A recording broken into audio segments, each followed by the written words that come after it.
Ever wondered what really goes on behind the scenes at DC? Are they hiding something fishier than Atlantis itself? Well, get ready for some behind the scenes drama hotter than the sun in Temisara. But hold on to your tridents. We've got Aquaman himself ready to spill the beans. Is the DC universe more chaotic than the Riddler's mind? Or is it all just a PR tsunami waiting to happen? Stay tuned as we uncover the truth behind Momoa's cryptic hints. The DC Universe, home to iconic superheroes like Superman, Batman, and Wonder Woman, has been rocked by several controversies over its long history spanning comics, films, and TV shows. Both on-screen and behind the scenes, DC has faced accusations of racism, abusive behavior, and sexism that have tarnished its brand. Jason Momoa is not just a Hollywood heartthrob. He's a multifaceted individual whose journey from relative obscurity to international stardom is as captivating as his on-screen presence. Known for his towering physique, rugged charm, and diverse talents, Momoa has carved a unique niche in the entertainment industry and beyond. Jason Momoa has made an indelible mark on the DC Extended Universe or DCEU as a formidable Aquaman, reshaping perceptions of the character and adding a new layer of depth to the DC cinematic landscape. His portrayal of the underwater hero brought a fresh energy and charisma to the superhero genre while contributing significantly to the evolution of the DC universe on screen. The introduction of Jason Momoa as Aquaman in Batman vs. Superman: Dawn of Justice and his subsequent standalone film solidified the character's place as a central figure within the DCEU. Momoa's portrayal diverged from the traditional clean-cut image of Aquaman, instead presenting a rugged and charismatic take on the Atlantean king. When does creative freedom cross ethical lines? What happens when speaking truth to power gets punished rather than hurt? One of the most high-profile recent controversies involved accusations of racism during the production of the 2017 film Justice League. Actor Ray Fisher, who was black and played the character Cyborg, alleged that director Joss Whedon's treatment of the cast and crew was gross, abusive, unprofessional, and completely unacceptable during reshoots for the film. Fisher claims that when he raised complaints, they were ignored by executives at Warner Brothers Studio, with some threatening his career. He suggests the studio prioritized protecting top executives such as DC Films president John Berg and Chief Creative Officer Geoff Johns over addressing his grievances.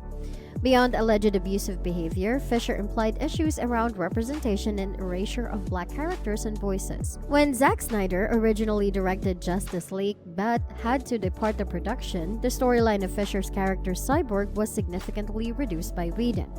His entire backstory, including relationships with his parents, was cut. Fisher met with Berg and Johns about their decision to eliminate these elements centered around intelligent and accomplished black scientists. However, his appeals were dismissed. Additionally, marketing materials and associated products for Justice League allegedly had Ray Fisher's skin tone lightened substantially. Fisher saw this whitewashing as part of a broader pattern of racism in Hollywood. Indeed, DC has long faced criticism over treatment of some of its earlier and most famous black creators. Jerome Jerry Siegel and Joseph Joe Shuster, the creators of the iconic hero Superman, were made to relinquish nearly all rights to their lucrative character in the 1930s. The duo sold Superman to DC's predecessor, Detective Comics Incorporated, for just $130 in 1938. This would mark the beginning of decades-long battle by Siegel and Shuster, both children of Jewish immigrants, to receive more fair compensation and credit by DC's parent companies. Although they partially succeeded in ultimately getting more financial rewards and credit, it paled compared to the billions in profits Superman earned its owners. Similarly, influential writer and conceptualist Bill Finger was integral in creating Batman along with credited creator Bob Kane in 1939. Finger conceived or helped craft nearly everything iconic associated with The Dark Knight. His look, backstory, rogues gallery villain, sidekick Robin, and elements of Gotham City. Yet Kane negotiated a contract granting him sole creator credit and reaping full public praise. Finger lived in poverty before his grandchildren finally won a credit settlement shortly before major Batman films released. The credited creators of the two most iconic DC superheroes, both underpaid and mistreated, set an early precedent for companies' poor treatment of black creatives.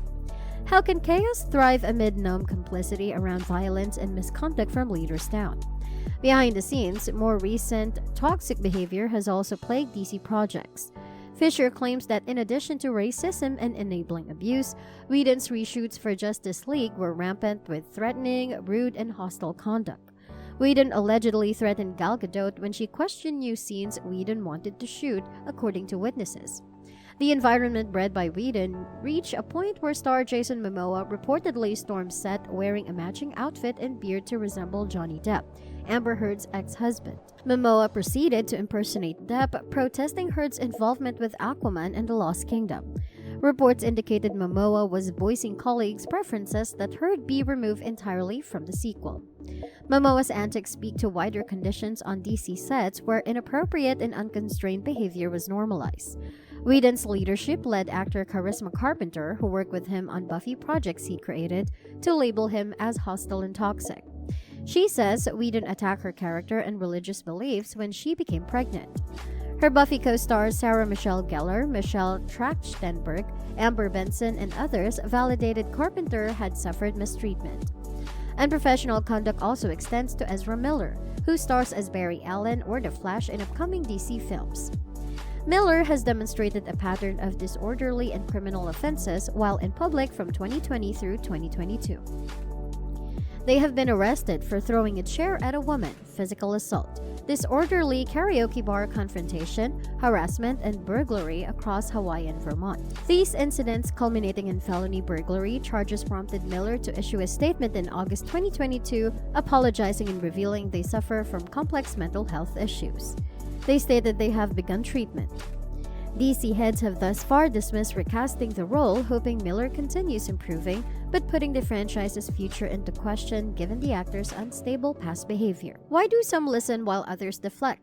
What allows entrenched biases incubation to fester silently over generations? DC management's poor handling of workplace conditions has enabled multiple forms of misconduct against women.